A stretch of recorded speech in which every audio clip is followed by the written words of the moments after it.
Welcome back to the Fright Night Film Fest, Fandom Fest in Louisville, Kentucky. This is Strebo here with you from Mutantville.com, and I'm very happy to be joined today by Mr.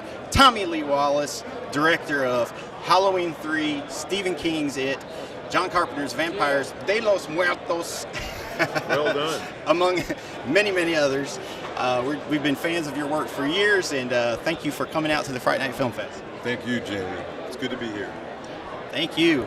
At the Mutantville Mothership, the Doctors of Horror have come up with a series of 4 questions to reveal your profile as a horror fan. So we're going to get right to it. And the first thing everybody wants to know is, what is your favorite horror film? Without question, Invasion of the Body Snatchers, the Don Siegel version. Very big influence on Halloween 3. I will say, novelty runner-up is the giant Gila monster. Very good selection. So what inspired you to get into horror writing, directing, producing, helping John Carpenter, all of the above? Well, I think the key phrase might be helping John Carpenter. John and I grew up together in Bowling Green, Kentucky, and John was the horror fan and sci-fi, horror, fantasy fan. I wasn't that focused on movies as a kid. I knew about them, and I went to my share, including the giant Gila monster and the killer shrews and Battle in Outer Space. So I was a fan, but John was a real fan, and so when he went off to USC, University of Southern California Cinema, which I helped him research into that. So I like to think I helped John get started on his career path. But when he went off, I was at that point an art major. I was discovering graphic design, and I continued my education at Ohio University. And while there, I started taking film courses, and John and I continued to correspond. Back then, it was snail mail, and so by the time I got to where I graduated from that place, it was either New York or Los Angeles for maybe graphic design or maybe some more schooling. And I got the opportunity to go to USC like John, and I went for it. And after that, it was all about helping John on his early pictures, and that was my pathway into the business. Now, were you around to help him on Dark Star, or you didn't, or did you reunite with him after that? No, I was there on Dark Star. Because I was a graphic designer, Dan O'Bannon found me useful in the art department, first just making signs and creating graphics for the show. And then as Dan began to trust me, I started building sets and doing other odds and ends that helped them get their movie together. That was a movie that was expanded from a student film into a feature more or less on weekends with, Scotch tape and chewing gum. Very good. Now, if I remember correctly, your first directorial effort was Halloween 3. Is that correct? Well, my first professional feature-length film directorial effort was Halloween 3, yes. Did you passed on Halloween 2 because you didn't want to follow John initially? Well, it wasn't that I didn't want to follow John, but I'd been there. There was a family involved with making Halloween, and I was very much a part of that small family. And we made a winner, and we knew we'd made a winner. Sequelitis hadn't struck Hollywood at the time when the idea of Halloween 2 came up. We were all sort of, we already did that. That was sort of, the idea frankly sort of bored us. None of us were excited about it. But John and Deborah were in a different position than I was. That train was going to leave the station with or without them, so they jumped on board and did the best they could. And I was a natural choice to direct it, because John, he rightly didn't want to sequel himself with that movie. And I was the good choice. I was the right choice for that job. But unfortunately, in the time that had elapsed between Halloween and Halloween 2, this was not a quickie thing. It was like a couple of years later. We had set off set into motion, I should say, a kind of movement. One of the biggies was that followed us. You could say a knockoff, but they did a great job, and that's Friday the 13th, and that whole series. After that, the stakes escalated very quickly. The finesse of Halloween was all about light and shadow and expectation. Was not gory at all, but in the meantime, things got gory. And I think John felt a lot of pressure when Halloween 2 came along, that it had to follow that trend. So when the script came, I was delighted. I said yes to Halloween 2, and here, let's go make this movie. And then John and Deborah turned in the script, and I was crestfallen because I thought I didn't like it. I just thought it was kind of everything that Halloween was not. And here's the thing about directing a movie. That was a major opportunity, but as a director, you really need to be behind the script. You need to be able to give everything to it and to believe in it. And so if I'd stayed on, I would have been faking it, and I would have probably not done that great a job with it, because just going through the motions isn't enough. You need to be able to give all of it. So I withdrew. And then I was delighted that a short while after that, Deborah called about Halloween 3, and it was to be an all new, all different experience. And so I said, where do I sign? Well, we're very glad you did. Now, initially, Halloween 3 disappointed people because it didn't involve Michael Myers, but over the years, it's gained a lot of fans. I actually got the pleasure of seeing it in 35mm last year at a retro screening and really, really enjoyed it.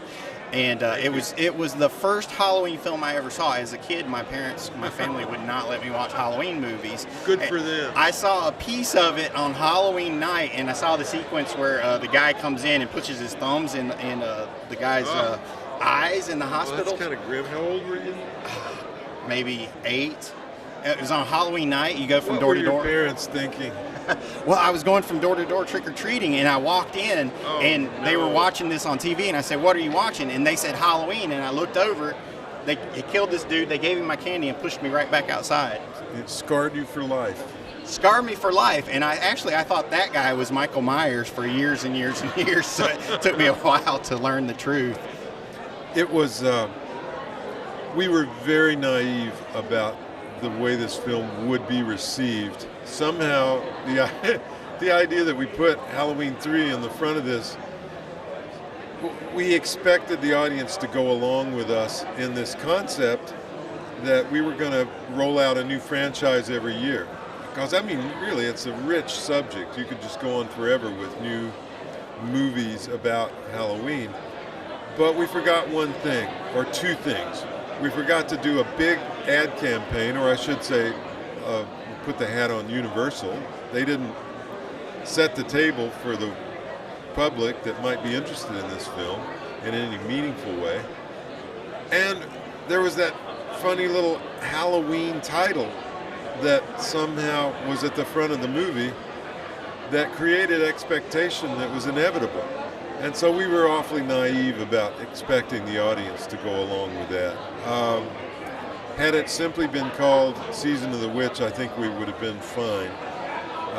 But then I don't think it would have gotten made if it had simply been called Season of the Witch. So there's the conundrum. It has, over the years, found its audience. I'm so gratified to say, and thanks to all you fans out there who support this movie. Because since it is so much about the season itself, it seems to be a perennial favorite now with a lot of people who build it into their annual Halloween rituals. It's a great feeling. It hurt at the time. It really hurt at the time. And now it's all better. Well, you certainly deserve the accolades that it has garnered over the years.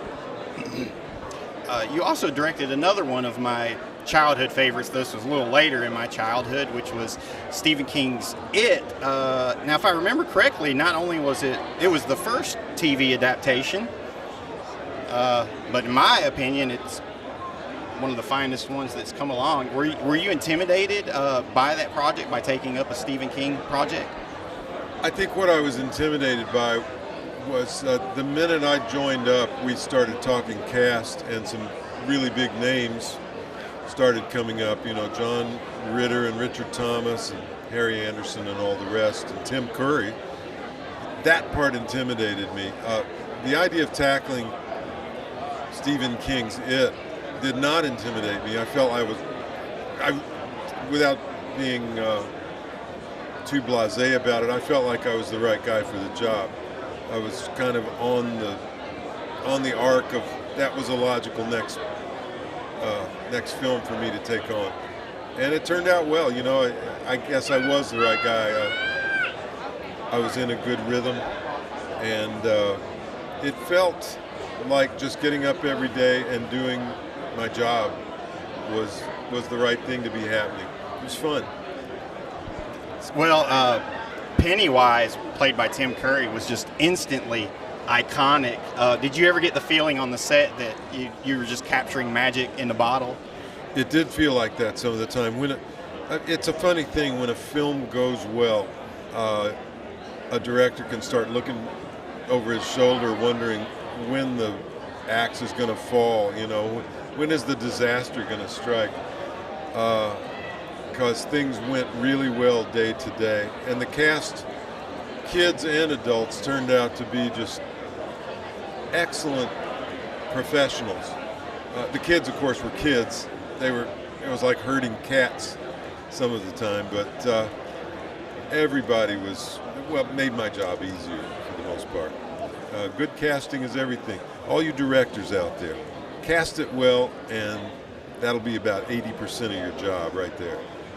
Yeah, great advice, very much so. And when you have Tim Curry in your cast, you can't go wrong with that. Well, in some ways, since we wound up doing a follow-up to John Carpenter's Vampires, you've kind of become the follow-up man to Carpenter.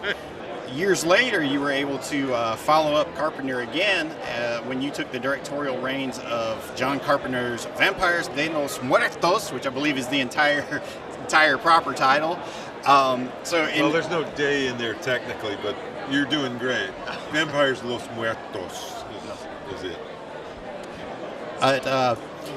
In a lot of ways, you've almost become a cottage industry of following up Carpenter's work, which doesn't seem like a bad job if you can get it. Well, there's good sides and bad sides to that, of course. Nobody, including John, likes to get pigeonholed.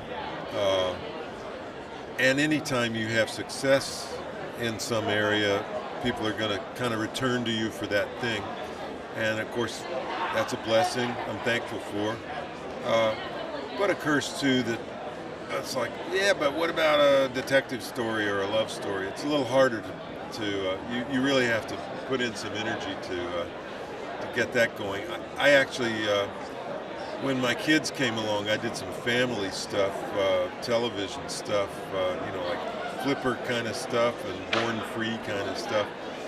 And that was okay, but somehow, probably because of all the early successes with scary movies and action movies, that's probably where my heart is. Well, we're very, very glad that's where your heart is, because we have definitely enjoyed your work over the years. Since you were working with Carpenter, you were very much at the forefront of the indie horror revolution, because Halloween was kind of the flashpoint for all that. And like you mentioned earlier, then once Friday hit, people realized, oh, well, this Halloween formula is something we can follow. So you've kind of seen the rise and fall and the evolution of horror filmmaking and indie filmmaking over the years. Do you see any differences in both the product and the process now as compared to then? Well, of course, digital is, excuse me, digital has opened the door up to a lot of people for extreme low-budget filmmaking, which goes with horror like hand in glove.